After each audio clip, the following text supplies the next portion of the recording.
Hello, Twitch. Hello, Twitch. Hello, Twitch. If you're watching this, you're watching a VOD. Well, no, I guess they could be early. Twitch kids. We are going to witness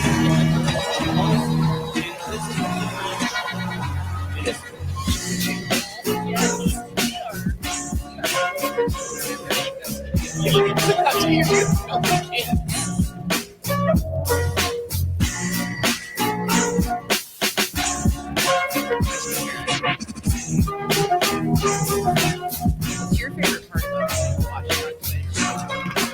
Hey, Twitch. How's it The fact that I cannot see them should do not stress me by being with multitudes. My favorite part is how good looking they are. Yes, how tasty they are. Excellent taste. I like how they all They started a massive hype train. They're all following us. Hey, what's your Twitch channel? Hey, Alex, what's your Twitch channel? I actually stream literally everything because Good Purple is actually play, but you can find us at Podbean and Spotify and literally everywhere that there are podcasts at Good Purple.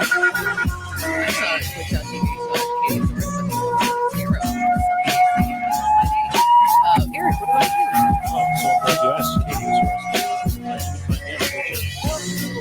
CatieOsaurus. Twitch.tv/HeyGude. I stream every weekend. This is a podcast called ADHD. It's available anywhere you listen. So, just so you know, Next year, Neurodivergence at the gaming table. Main Rubber stage. Buggy bumper. Crystal Ball. Perfect. Rubber baby. We'll be on an elevated stage. We'll feel like kings.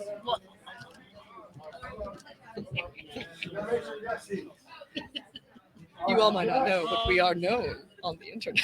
One seat We're streaming here. on Twitch. You guys can hang out on Twitch. Something about potato. I don't know. Potato over here. So that's between you two, right? We got an open seat here, right? I got one there, one I here. swear I'm less weird when I'm not as nervous. I swear. I'm not. And the other open seat. You're a treasure. Doesn't look like. So you'll have to wait. If you want to wait, try to have to whisper to leave. 3 minutes. I'm running to the water cooler. Oh, God. Again, that's twitch.tv/HeyGude. Stream every weekday at 12:30 Eastern. That's a great costume. Yes, it's just a fun That's a one. very nice cool costume. That is valid. Got one? And one more time, that's twitch.tv/HeyGude. That's twitch.tv/CatieOsaurus, but the O is a 0. The question was across the hall. Is it important not to stand if there's no seats? And yes, that's how we're measuring the 2/3 capacity. We'll have to have the shrunker seats down. So that if you fill a button seat, counting up here as well, that's it for the room. So that's why we can pull the chairs from the table, because those bodies are counted. Ah. Math.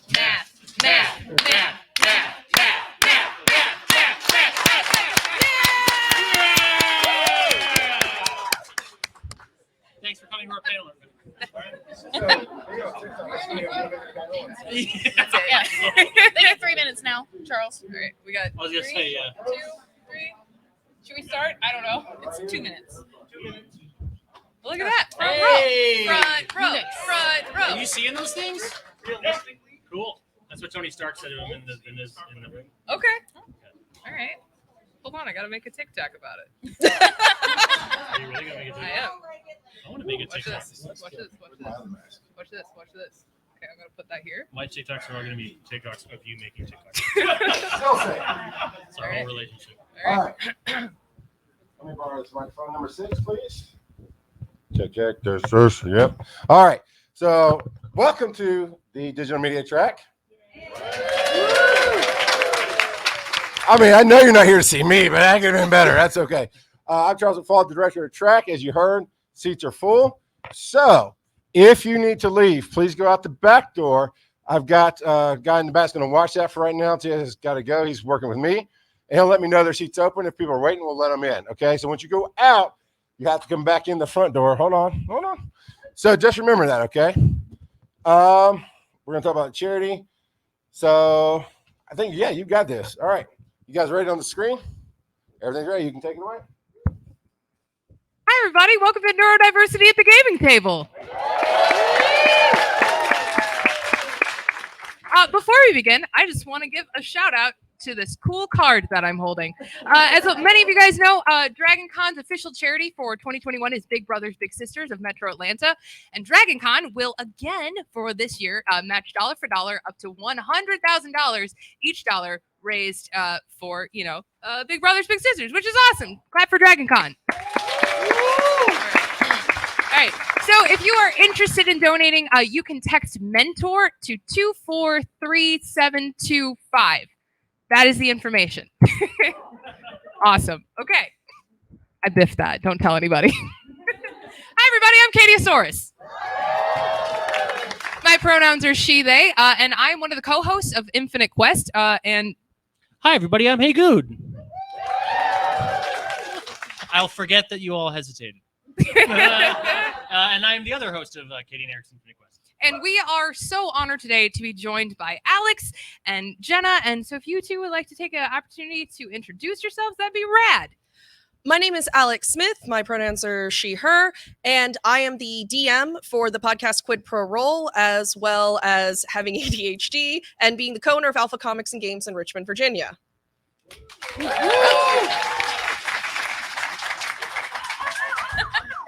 And I am Jenna Garrett. I created shows like Panelology, Minds at Yerk, Horse Girls, and I'm the newest baby member of Botched, a D&D podcast. And my pronouns are she, they, and ADHD. Woo!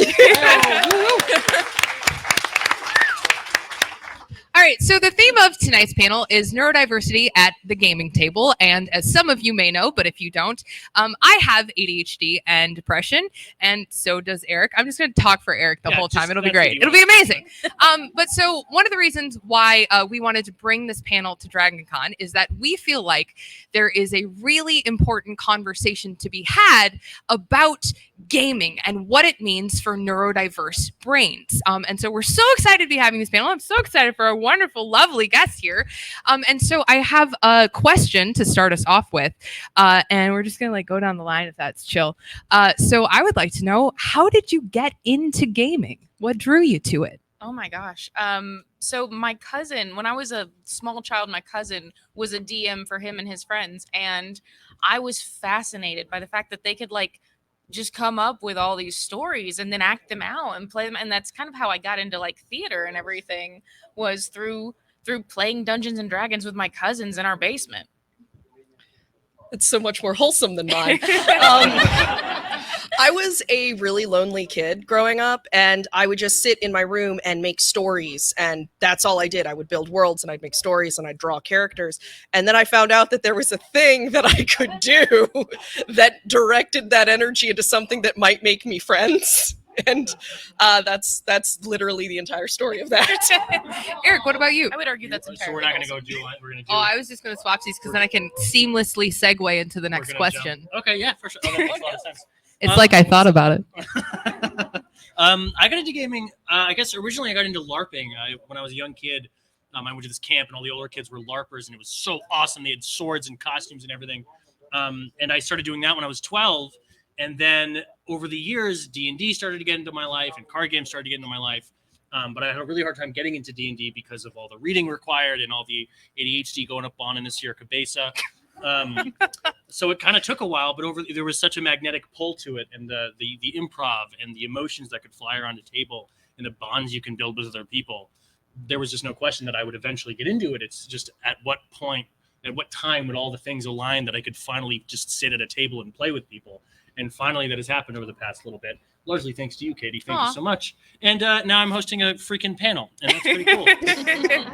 I'm actually a pretty late D&D bloomer. My dad tried for years and years and years to get me into D&D, but I was always kind of like a board game person instead. Shout out to Betrayal at House on the Hill, the greatest game ever written. Thank you. Yes. But my dad passed away, and when my dad passed away, I wound up inheriting a box of his stuff, and in that box of stuff was a bunch of his old character sheets. And so I sort of came to D&D through losing my dad, which is like a really bummer way to start this panel.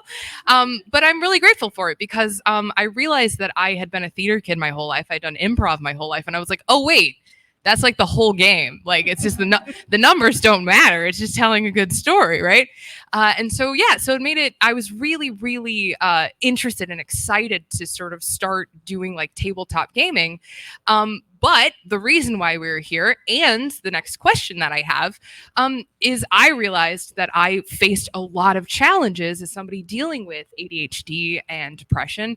And so I'm wondering if you guys would like to speak to the challenges that you face as a neurodivergent person playing games. No. Oh, okay. Yeah, well, I forget what's going on a lot because I am so distracted by somebody doing something really cool that now I want to think about, like, whoa, what am I going to do next to make their character do something cooler? And then how am I going to be this in the place that I need to be for the story to progress? So, like, then I'm just like, what just happened? What did we do? Historically, for me, it's actually been much easier for me as a DM than it has ever been as a player, because when I'm a player, there's a certain amount of, I have a tendency to blurt when something comes into my head. I'm certain no one here can understand what that's like at all. And I will either talk over someone and then immediately panic, being like, oh no, I'm that person. Or I just kind of get bored and start drawing. And not that my other players are not doing amazing stuff, but like, I'm just like, it's not my turn. I'm just going to let them do this. And oh, look, I drew a dog. As a DM, I actually find that my ADHD is incredibly helpful because I can pay attention to all of my players at once and I can integrate their stories. I have everything written down and everything comes together very easy because I can think much quicker on getting those things assembled. It's actually been more of an asset to me in this particular case, sort of outweighing all of the times it has been very detrimental to my life. Eric, what about you? What about me? First off, can I use your phone as a timer real quick? Because I will talk for a long time and I have time blindness and I don't know that I'm talking for a long time. Have you ever noticed that about me, Katie? Of course not. When people ask questions, if they'll step to the mic so the stream can hear them. Yeah. So at the end of this, I planned to do like a little Q&A at the end of this. So like when we do that, if you want to step up to the microphone, so all of our cool, stylish people of taste over on the Twitch stream, hello Twitch, can hear you. That'd be super cool. Cool. For me, it was D&D was always like, that was the house, that not the house on the haunted hill, but like that was always like the castle in the sky. That was always peak gaming for me. And ever since I learned of its existence, that was like the goal. And I had tried since I was like 13 to get in on games and meet up with the other kids that were playing. But every single time I tried to get into the game, they gave me a schedule and they gave me a big old book. And they said, read this book and be here at this time. And I was like, that's just not going to happen. I'm just going to not do that, actually. Thank you very much. And so after years of that happening, and I mean like several times a year, I would find a group and I'd be like, hey, D&D, me, maybe? And they'd be like, yeah. Every single time they would hand me the player's handbook and they would say, read through all of this and then come back to me. And I would go, well, for the first couple of years, I would go, okay. And I would go back to my room and I was like, this time. And I would sit and I would open the book and on page 3, I'd be like, these pages are so smooth. Oh, look at these drawings. It makes noise when you rub them together. This is great. And I would quickly forget. And then they would call me like, 3 months later and say, hey, do you still have that book? And I'd be like, no. But that was the case every single time. So in my head, to play D&D, you could not have ADHD. That was pretty much the thing. I didn't know that at the time, but looking back, that was the case. It was a game for people who were capable of reading for long periods of time, people who were capable of manipulating multiple schedules and lining up and doing things, people who were capable of writing down things and being able to read them later, which like it's it sounds trivial and funny, but it's very true. If you're writing out a character background or something like that, and you remember when you're writing it, this passionate story about how your character's father was a floopity doop or something like that, and then you come back and you read it to read this impassioned thing that you wrote, and it's just you can't read it anymore. I mean, it's really heartbreaking. So there was always that door. And that kept happening until we met, honestly, when we started playing. And you were like, just sit next to me, just tell me what you want your character to be like. I'll write down some numbers, and then we'll just improv and have a good time. And that's what happened. And that was just the most amazing experience ever. But there was so many gates to get through that whole time, namely reading and being in a place at a time. But really, reading was the big one. Correct. 2 minutes and 30 seconds. You said I'm genuinely really proud of you. Good job, Eric. Hey, thank you. Time blindness. I mean, for me, one of the things that I really struggle with is being like a burnt out, gifted, and talented kid. Right? Yes. There's a second part to it. There's sometimes there's a second part, but I didn't bring any fruit snacks. That landed. All right. That's weird. Okay. But no, like one of the things that I really struggle with, despite my theater training and despite my improv background, is that I want to do the right thing and I want to be right. And I think one of the hardest things in learning D&D and even like board games, because we talk a lot about D&D, but like I want to be very clear that this conversation is for LARPers, it's for board gamers, it's for any sort of player of anything. Is like learning the rules is really, really hard for me. Oh my God. And I really struggle like in that sort of like initial thing because I want to get it right and I want to get it right immediately. But my brain struggles so hard to like remember all of the different things and focus on all of the different things. And then when you add the storytelling element of, D&D or something like that, then you get into these conversations where it's like, okay, and now I have to say the perfect thing every time. And I have to tell like my monologue has to be flawless every time. And you're like, spoilers, it doesn't, because the goal is to like, have fun playing D&D with your friends. But that's really hard for me. And so one of the biggest struggles that I had was like the sort of hurdle of learning. And also I struggle really hard with math. And so like D&D should be a horror show for me, but somehow I've made it out unscathed. Which brings me to my next question. These segues are seamless. You're welcome. So good. Yeah. Yes, Eric. Well, is the floor open, Katie? No. It's not. I like you so I thought much. it was something so quirky and interesting Okay. to say, though. Well, then say it. Well, just... no, never mind. Okay. It's gone. It's gone. That's the problem. It's the problem with believe we have a ADHD. podcast? I know. So my next question is, you spoke about this already a little bit, Alex, but what helped you get into gaming? Like as you started approaching it from, sort of a neurodivergent brain standpoint, what were the things that like excited you and like made you interested and made you sort of like get over the hurdle and get over the hump of those difficulties? Oh, okay. I'm trying to make us go. I like that we. Okay, I know. All right, I messed it up by sitting in the middle. I'm sorry. Dang it, Katie. DM at the table. So I think for me, like I spent a lot of my childhood and early adulthood basically feeling like I needed to not talk so much and shut up because I was oversharing and doing weird things and just stop talking. But having people who understand my brain and know that I'm not trying to be weird and give me room to actually speak has been the biggest part of getting over the hurdle of any sort of gaming with ADHD. I think honestly, for me, the thing that like really got me headfirst into it was when we opened Alpha. I would have a lot of kids and teenagers and adults who are like, I really love, the idea of D&D, but I've never been able to play it. And I'm like, 5e is amazing. It's so much easier. And I'd show them the character sheet and they'd be like, and I'm like, no.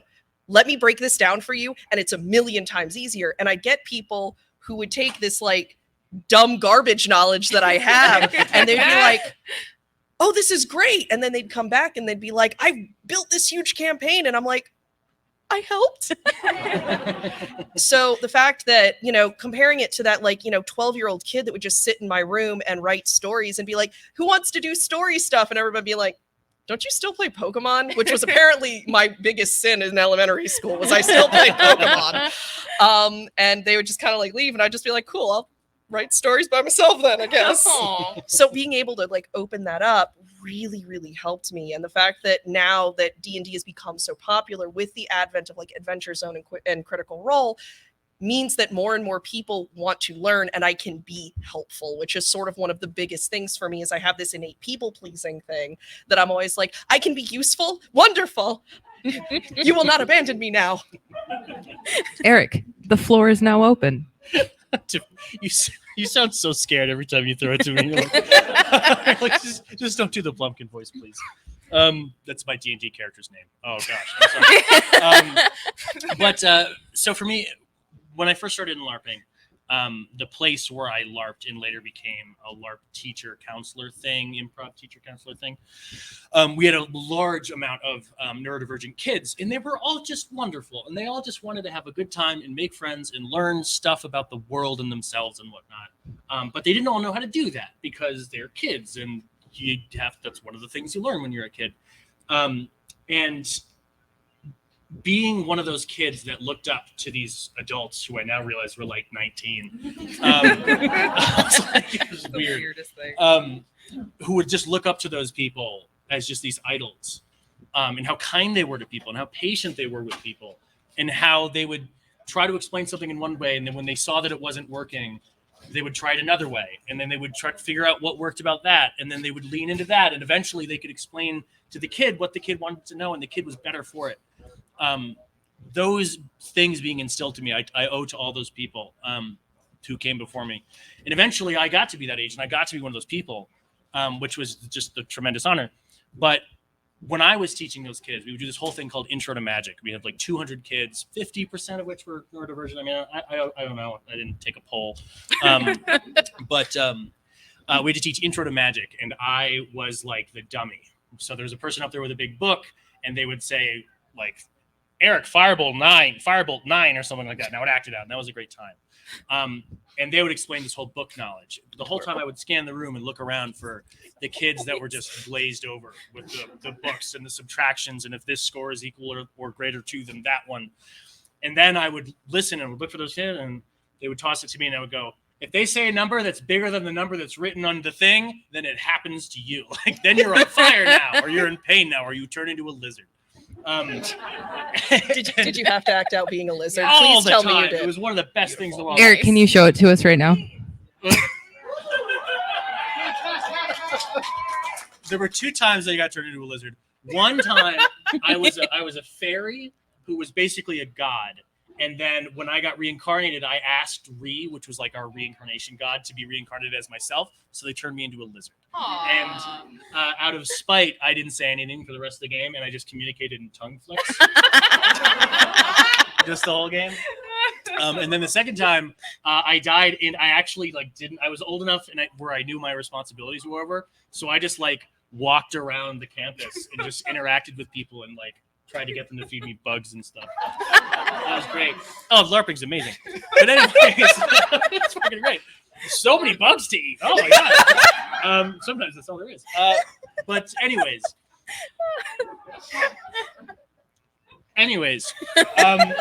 when I started getting into more tabletop gaming,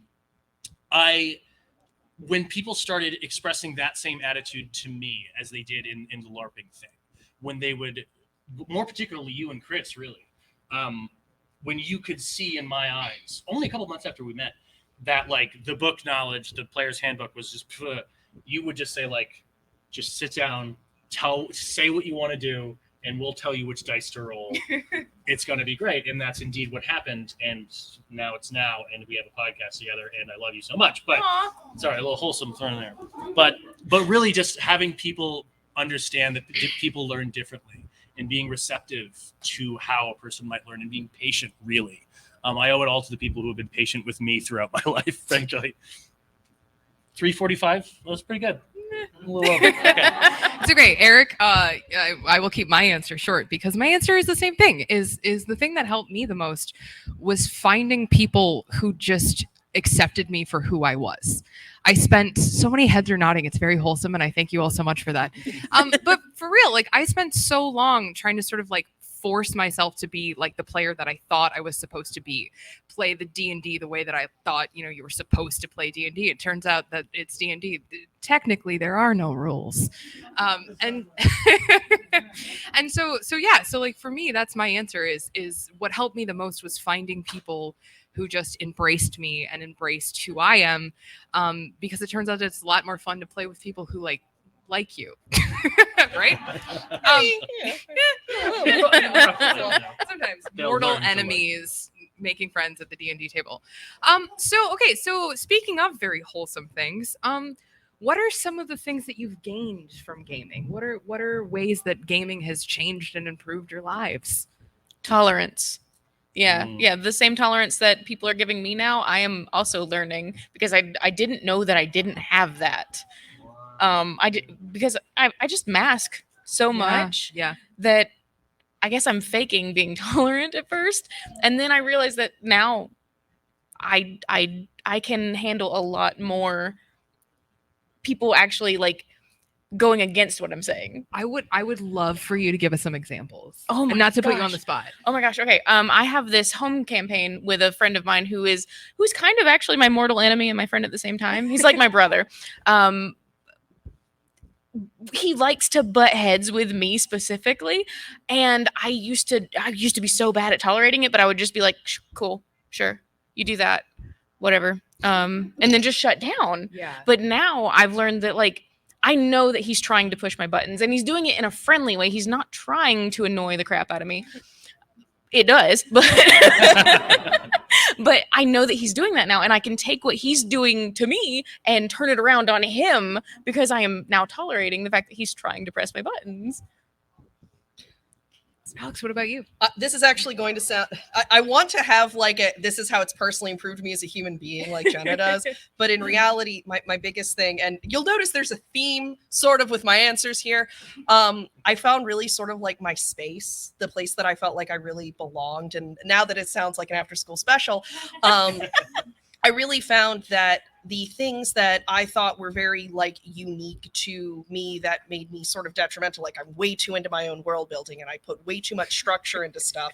And I'm really good at like adapting to what my players do, but it's always like, now I have to just rewrite this whole section. It's fine. But I do enjoy that. And I found that that is a thing that a lot of people are looking for in their DM. I found that the fact that I'm willing to sit down and just explain lore for like, one time I had an appointment with this kid and I was helping him make his character, and it took 2 hours. And his mom was like, "Are you?" I'm like, "Yeah, this is great. He's making a drow that's afraid of spiders. I am loving this." That's amazing. To this day, it is the best character concept that has ever happened when I've helped someone make a character. And I found that space, and I've learned a lot of patience. I've learned a lot of tolerance. I used to be a really militant DM. I used to be very much like, no, here is the world you operate in. And especially now that I've started doing QPR and I can't do that anymore, I've learned that I'm a lot more flexible than I originally was when I started all of this. Informal pop quiz. What is the longest piece of lore that you've ever written that you had to throw away? I know a lot of people who listen to QPR are watching this on Twitch right now, and I don't know that I want to break their hearts like this. I have thrown away total over the course of Quid Pro Roll, 17 pages. Oh God! I had I'm not an okay. 8-year-long campaign called Demi that went, and it was 8 years. I think I threw away about 2 notebooks worth, those big, thick, like 5-subject college ruled notebooks worth of lore, because they would keep doing stuff and then like saving NPCs that were supposed to die and killing NPCs that were supposed to live. And I would just be sitting there like, okay, guys, I need to go to the bathroom real quick. Go ahead and just, it'll be a second. I'm just like frantically like going into my notebook. Like I have notebooks stashed in the bathroom cabinets with the toilet paper. And I'm just like, okay, where's my in case of emergency break glass papers? Oh man, that's great. Thank you for that. I'm glad my I'm just pain brings you picturing guys you, joy. Just sitting on the toilet with the lid down, just like shit. That's amazing. To be frank with you, yes, you are imagining what happened. All right, Eric, same question. Oh, for I have you. long forgotten the question. The question was, what have you gained from gaming? What has gaming taught you? I think tolerance. I mean, well, yes, absolutely tolerance. That was Jenna's answer. You can't steal hers. I'll share. You can have it. Jenna said I can have it. Okay, so that's fine. that concludes my answer. No, it does not. Don't you dare. Don't you dare. Wait, I forgot to start the timer. Oh, okay, that's on you. It's on you. I think what gaming has taught me is that what everybody's looking for is not always the same, and what everybody has to offer is not always the same. And there's still a way to have an amazing, satisfying, wonderful communal experience, no matter what anybody's thing is. You just have to have the patience and the compassion and the will to find that together. And D&D is very much not just D&D, but all every time you get in a group of people and agree to a set of arbitrary rules or artificial rules to have a play session together, every time you do that, you're agreeing with those group of people. Let's have a cool thing together. Let's make the next hour and a half a worthy hour and a half, or however long you play for. That, I think, is what gaming has taught me. And all of that is how I try, and I really mean to say try, to approach being alive and being a person. And I say try because I don't think I'm ever going to get there. I don't think anybody gets there. But I try to approach the days in my life the same way that I do the sessions that I play. In that I might not understand all the people that are around me, all the people that I'm with, but if I'm patient and compassionate with them, then we can make something cool happen. That was really nice. My answer, I mean, honestly, again, my answer is the same. For me, gaming has given me a lot of confidence. It has given me a lot of the ability to not be right, which I think is a really important skill to have, is being wrong and having bad ideas, because sometimes you might spend 2 hours in the tavern not knowing that that's not the adventure. That's just the starting part, and you're supposed to actually leave the tavern. It turns out, listen to Infinite Quest. But 2 episodes just in the tavern. I know. But for me, really and truly, I think the thing that gaming has given me the most is the ability to ask for what I need. I'm terrible at asking for what I need in real life. But at the gaming table, sometimes you need a rope, or sometimes you need a horse, or sometimes, I don't know, you need the MacGuffin. But it's a safe space. It's a safe space to ask, and it's a safe space to communicate. And then out of that, and sort of like a part of that, is what you need at the table. You know, for me, I can't sit for 3 hours. Like, my brain melts after 90 minutes. Like, I can't do it. You know, like you were talking about, like, I need to doodle. I need something to do with my hands. Eric makes crafts out of anything he finds. It's remarkable. So I got hearts. But I think that has been one of the most powerful lessons, is that my needs are worthy. Like, my needs are valid and important, not only as a player contributing to the story, or, you know, contributing to solving the puzzle and winning Betrayal at House on the Hill or whatever, but as a person, it is okay to, like, ask for those things. And I think that I'm really grateful. I didn't expect that to be the lesson that I learned, but I have. And I think that's pretty neat. So, with asking for things that you need, what advice do you have for neurodivergent players as they sort of like navigate the world of gaming in 10 seconds or less? 10 seconds or less. Oh, God. No, I'm just kidding. I was like, that's the broadest question in history. And I was just like, just figure it out. I would say really being open and receptive to the things that they want to do while setting very clear boundaries with what you want the story to be. I'm not a DM, so I don't know. But to me, being open to say, okay, you can do this thing, but I'm going to tell you how you're going to do it. And pay attention for these story beats. If you don't pay attention the whole time, because clearly I can't, pay attention to what I'm going to say here and here and here, and then that will lead into that thing that you want to do.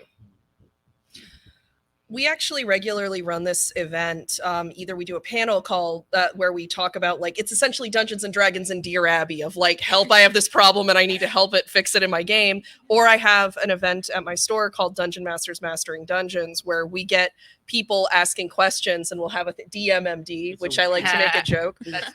Thank you for being the only person who's laughed at it. Word unit palindrome. Yeah, so it's just real nice. But we frequently get questions about like, hey, I have this player who does X, Y, or Z. And very frequently this is a neurodivergence manifesting in some way. Yep. And very frequently, if you are familiar and comfortable with your own mind and how and how your behaviors manifest, not like, do you know a psychological evaluation of yourself, but if you know sort of the things that you like and the things that you don't like and the things that you want to get out of a game, talk to your dungeon master, talk to your game master, talk to whoever's house you go to play Betrayal on House of the Hill, which can confirm it's a really good board game. Ooh, yeah.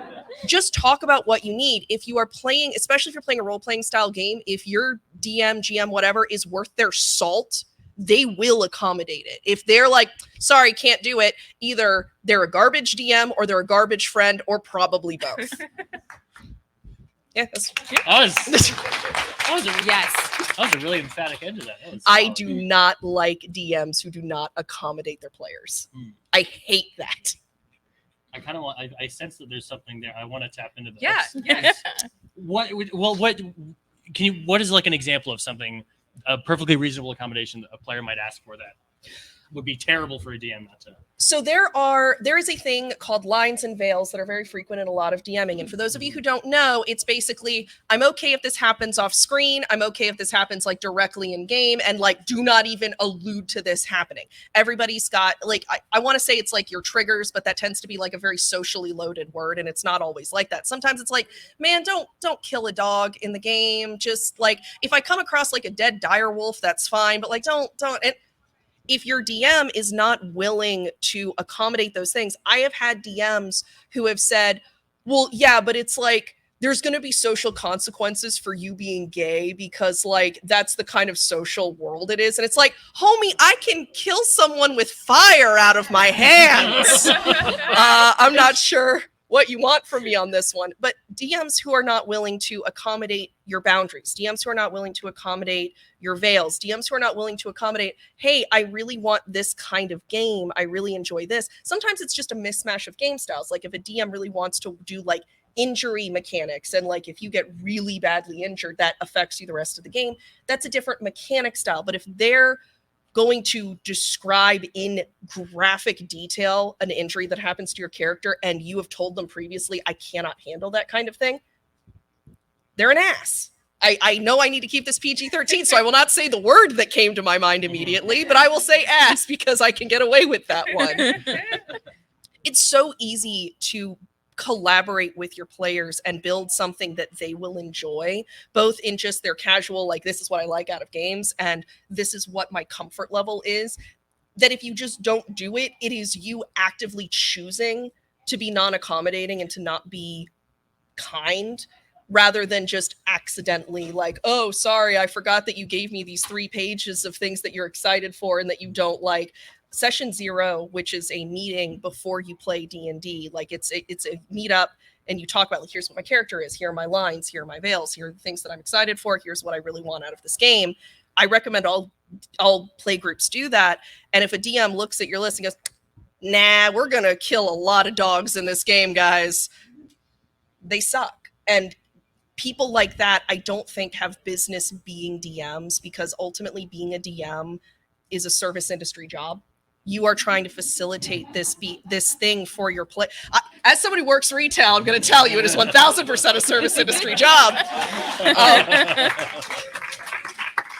All of these people who work retail are applauding with just dead silence in their eyes.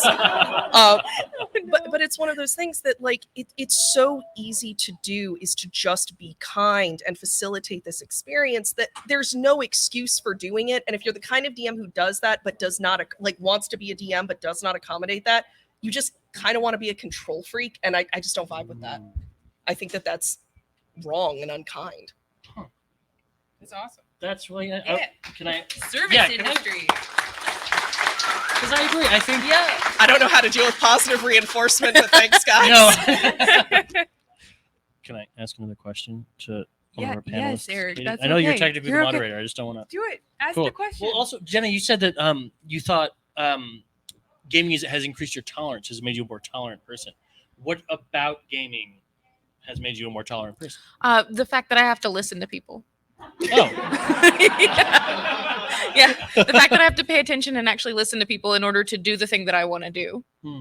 That has helped a lot. Okay, now you have to stop dodging the question and answer it yourself. I have long forgotten the question. What advice do you have for neurodivergent players? Of course. I had an answer, and then I forgot the question, then I forgot the answer, and then they both came back at the same time. It was amazing. I love it when that happens. Really, it would be patient, and be compassionate.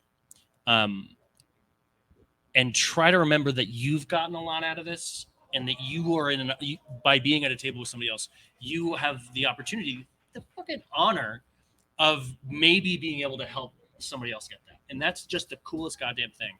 And trying to keep that in mind as you're working through the frustrations of not having a similar or complementary play style with somebody else. And trying to keep that in mind when it's difficult to be tolerant sometimes. And don't do all the things that you just said not to do, because goddamn, just remember how special this can be if we're patient and if we're tolerant and if we're compassionate. Yeah, that's it.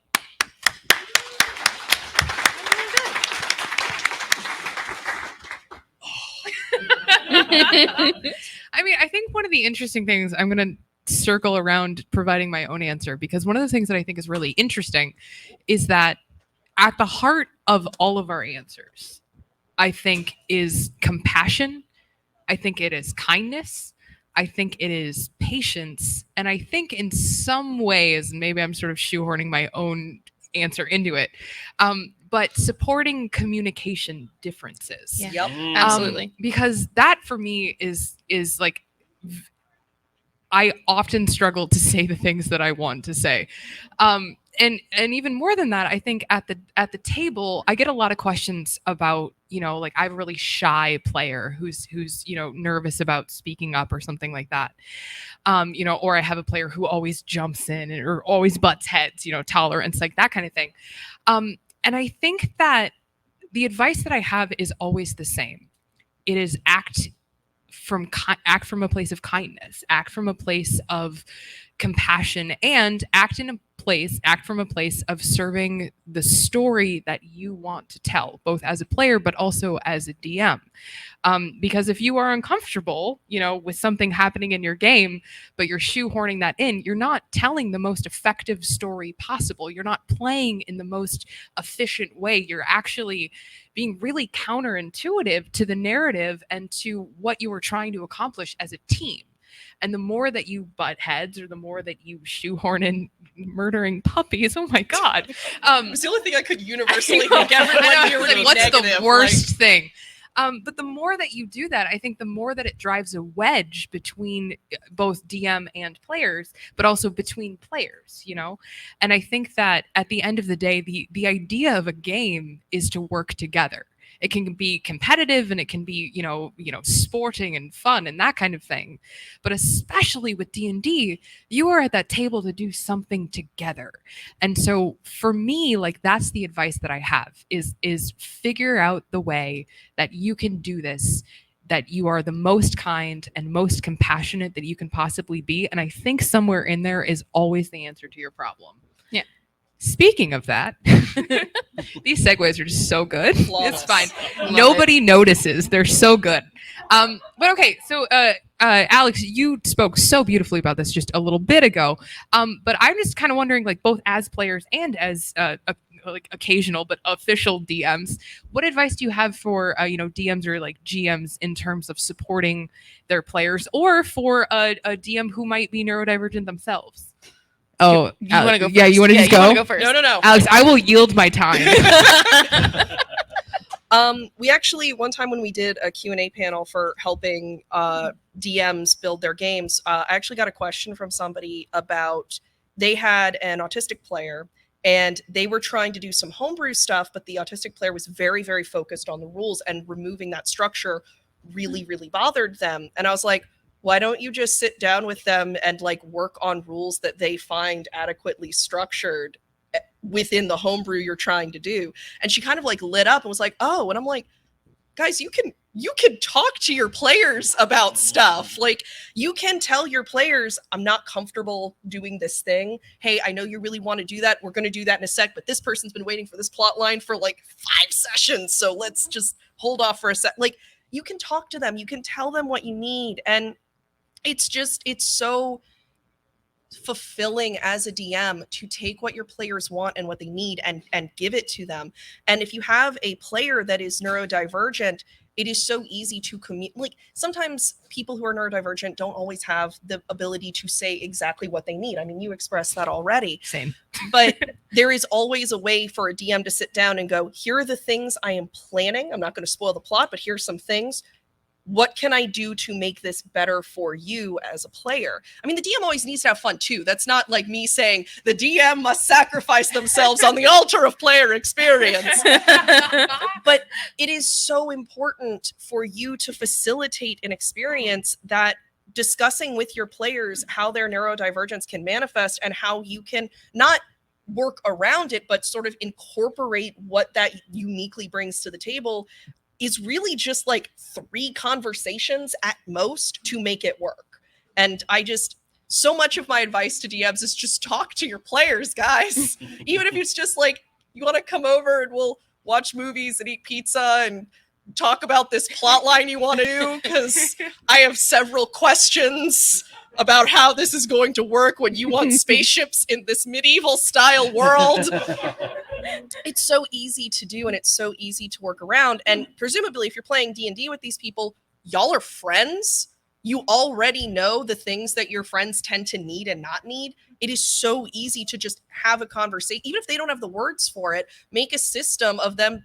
You hit something they're not comfortable with or they don't know what to do. Have them just throw up like an X symbol and stop, rewind, and then continue forward without whatever just happened. That's an X going to give it to your rule that, like, no, you laugh. That's actually like how we refer to it, like at Goblins and Growlers, who's the group I do Quid Pro Roll with.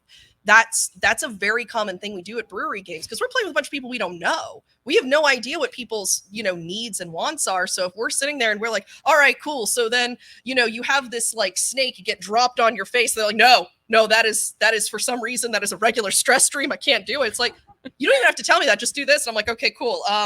A puppy falls from the sky, except it's a direwolf puppy, and now you are its mother. This is a new plot line. It is so easy to just have conversations with each other if you guys are friends. And if it's hard to have those conversations with your players, you need to figure out why. That's your job as a DM, is to facilitate that experience.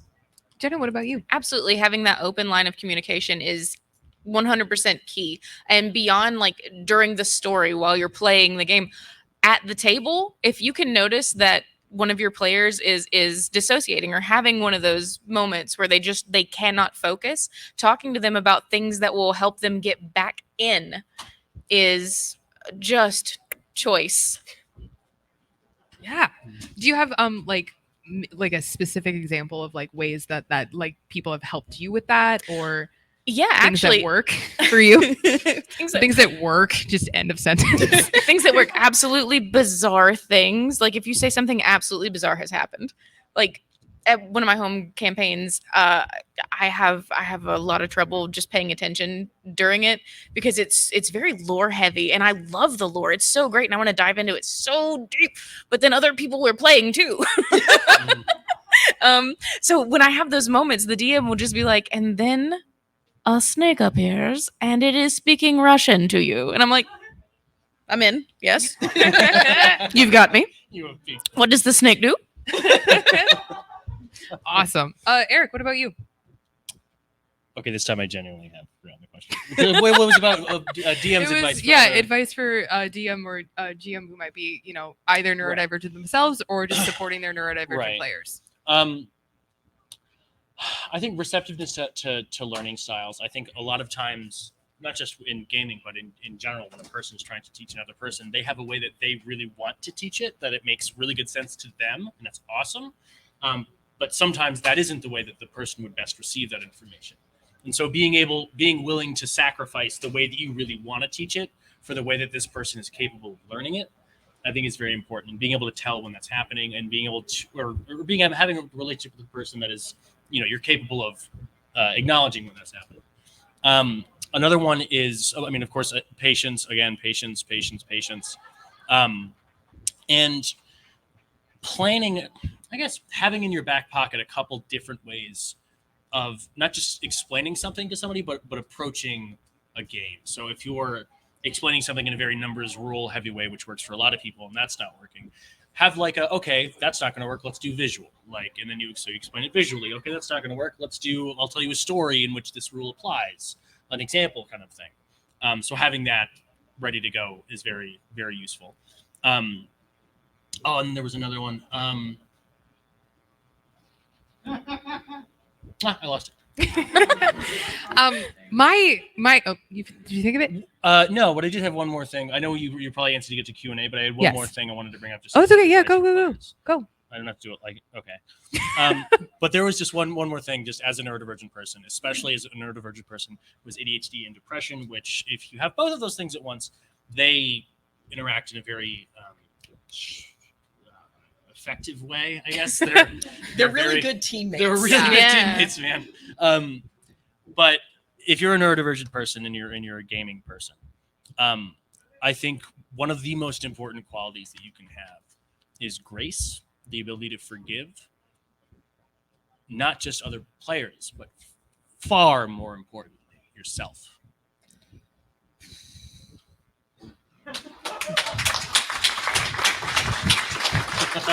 But then how will I wake up at 3 a.m. thinking about that dumb thing I said?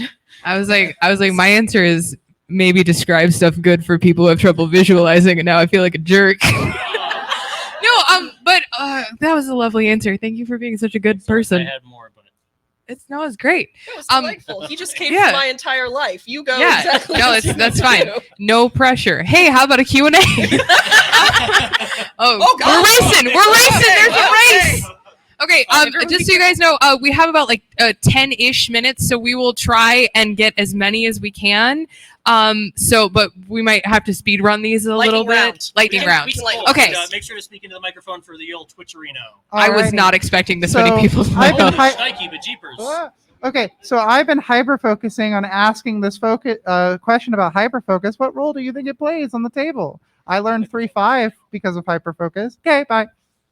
Thank you. My hyper-focus is lore, so I spend hours upon hours every day on my tablet either drawing new NPCs and making their storylines, and it just makes my lore really, really rich, so I just kind of use it as a tool. It actually works out very, very well for me, but it can also make me very myopic, and that is something I just need to sort of accommodate. Retweet.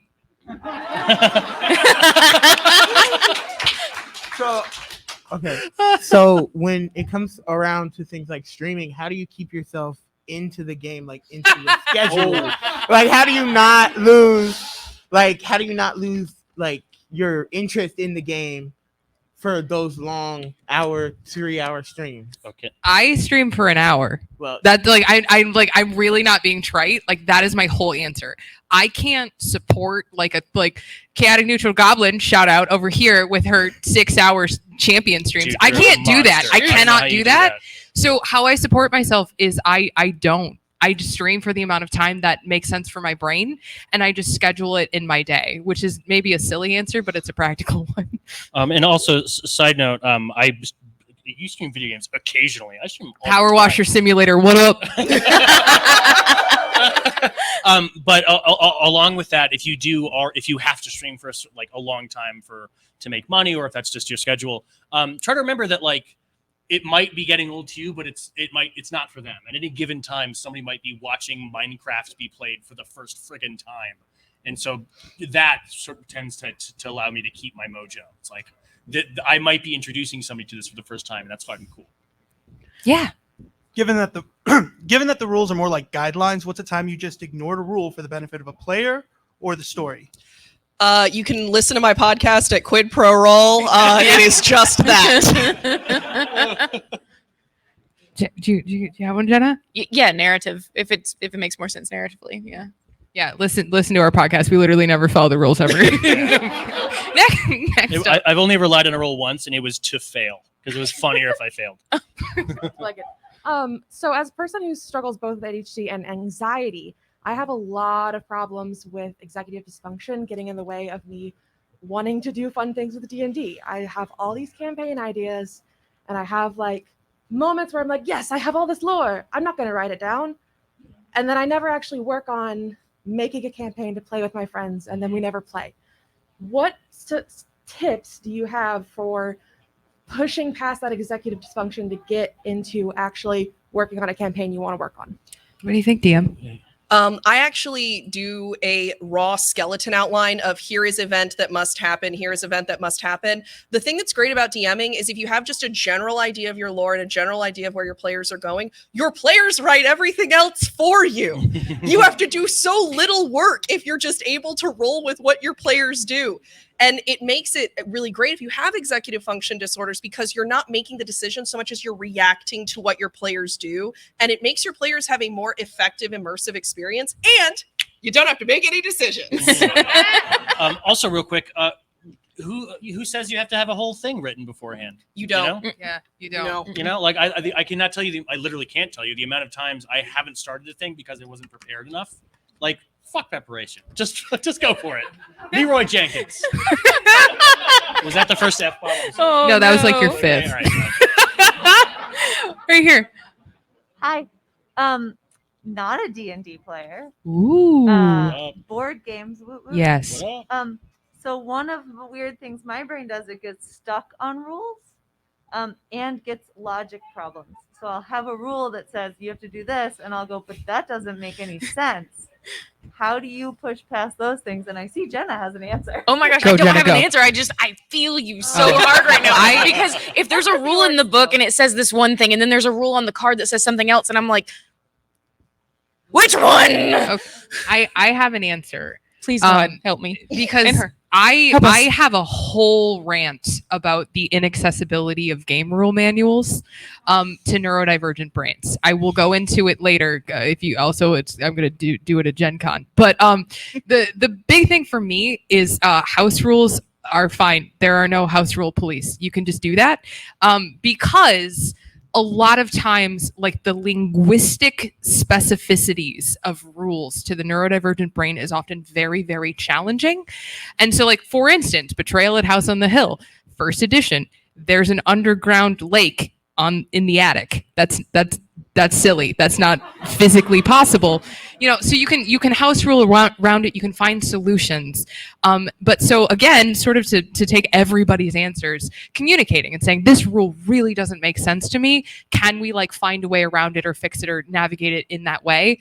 And then sometimes you can also wind up with like a really fun new version of the game.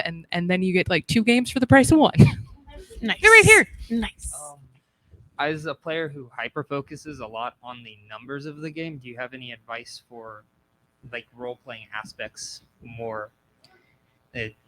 I'm sure I'm not making much sense, but like, no, that's a great question. So you're saying that you tend to get more like numbersy, and then you struggle with like the like improv-y character stuff. Yeah, I struggle with the improv while I hyper focus on like the min maxing, and I know that annoys a lot of DMs, but it's like I can't do it. My face remains neutral. Mm-hmm. No, actually, I'm going to throw it over to LARP coach. Hey, I would say force yourself to play a randomized character. I mean, if I find that a lot of the times, especially with my executive dysfunction that comes with life. Excuse me, I lost it for a second. It's back. Removing even the ability to do that, just like screw the numbers. I'm just gonna just roll random numbers and just try to focus all my energy on that other stuff that I tend to lose. Like in a lot of my LARPing campaigns, we have one number. We have one power level, and basically, if a spell is cast on you that is higher than your power level, it affects you. There are no other numbers. Everything else is just what's cool that could happen.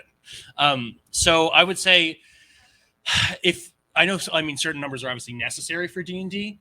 Have somebody else make your character.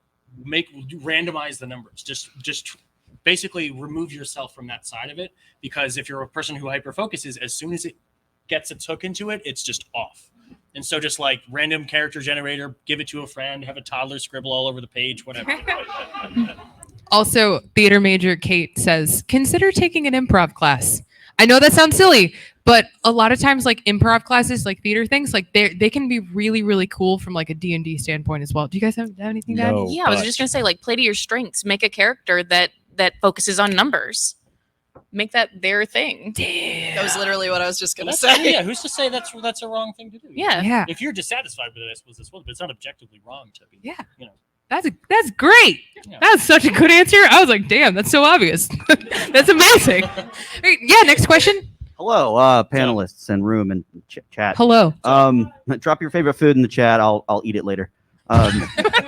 So, segueing perfectly from your answer, I have a question that kind of, how have y'all taken what you've felt to be a disadvantage from your neurodivergency and turned it into an advantage? You kind of spoke to this a little bit earlier, Alex, but yeah, more examples of that would be great. I mean, I talk about this a lot on the podcast, but I think for me, I wasn't even trying to plug it. But I think for me, I tend to be very, very creative. And that is one of my biggest strengths, is that in conversation with all of the different interests that I've ever had and all of the different jobs that I've done and all the different hyper focuses that I've had, like I just played a character who was a blacksmith, but it was a really good character because I did spend 6 months training as an actual blacksmith because it was one of my hyper fixations, and now I can make plate armor. So like that. So like for me, that's my answer. Is just I play to my strengths, and I also creativity. I would also say like me having ADHD and just generally being a pretty chaotic person. If you couldn't tell, I've almost elbowed you in the face like 4 times. I'm so sorry. But embracing that part of you that is often, or you might often think of as being an inconvenience. For example, our whole D&D campaign right now started when my character screamed at a unicorn thinking it can talk, until our DM eventually was like, fine, unicorns can talk. And then the entire campaign started on that premise of just like, whoa.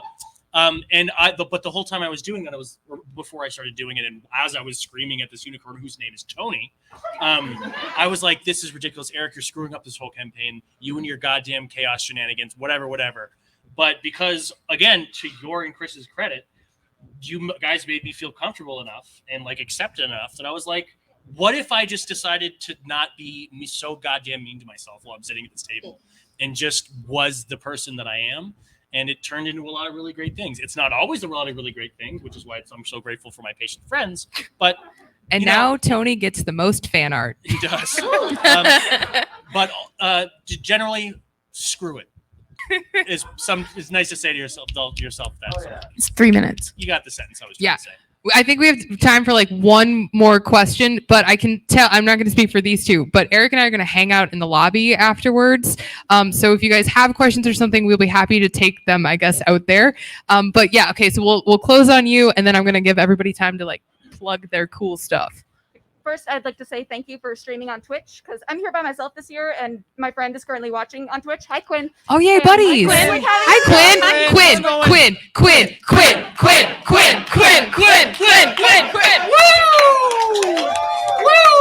Woo! You're welcome, Quinn. We kind of had like a joint question. We both kind of do this because we write together a lot. And what's your advice for getting out of being stuck in like a this plot must happen mode, because you already planned it, you have it ready to go, and like something doing, and you're like just still stuck on I want to do this thing. I gotta do the thing. How to not be angry about that? I have a method that I usually tell writers that are becoming DMs, because it is universally writers becoming DMs that have this problem. It's called building the tracks while the train is going.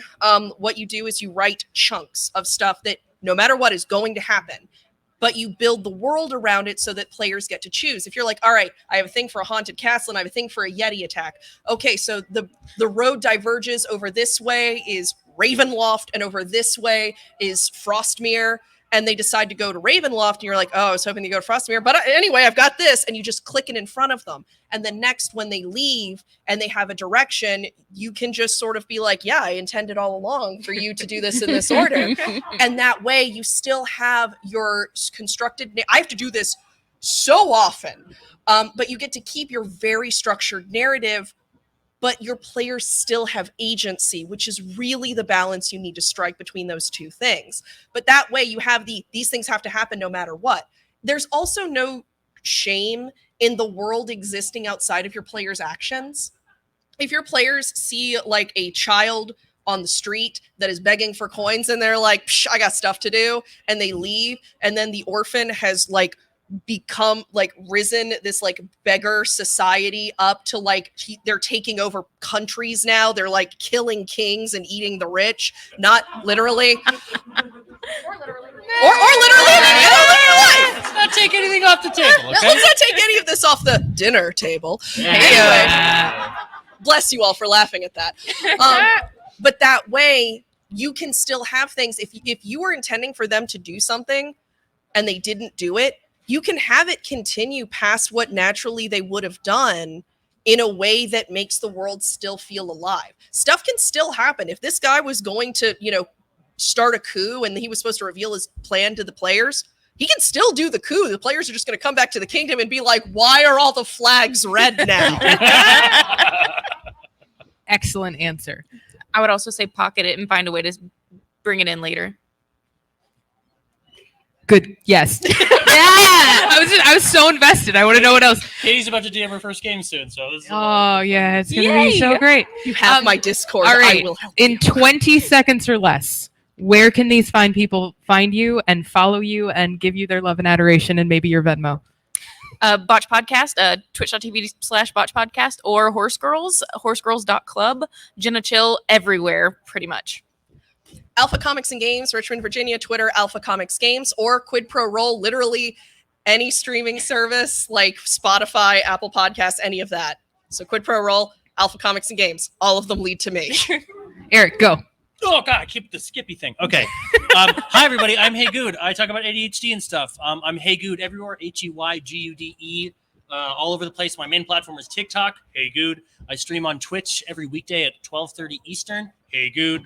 Also, I have a podcast. It's called Katie and Eric's Infinite Quest. We talk about adult life with ADHD and navigating the world as neurodivergent adults in general. And we also play D&D on Tuesdays, where you can meet Tony and Blumpkin.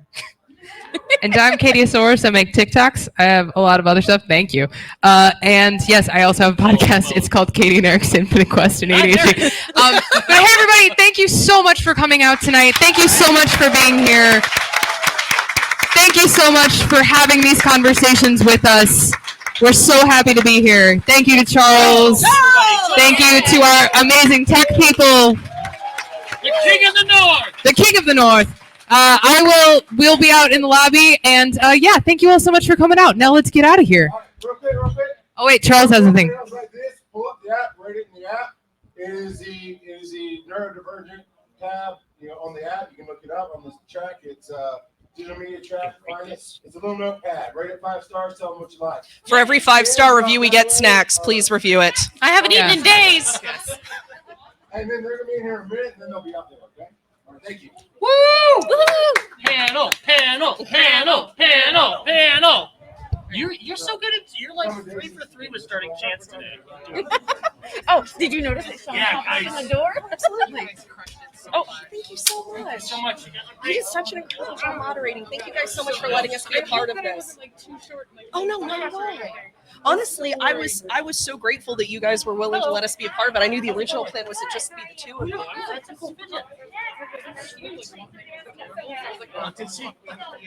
Also, you're amazing acting stuff. So good.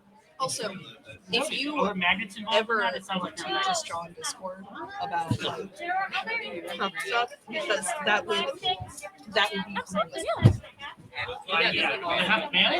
I'll be here because I'm actually here next week too.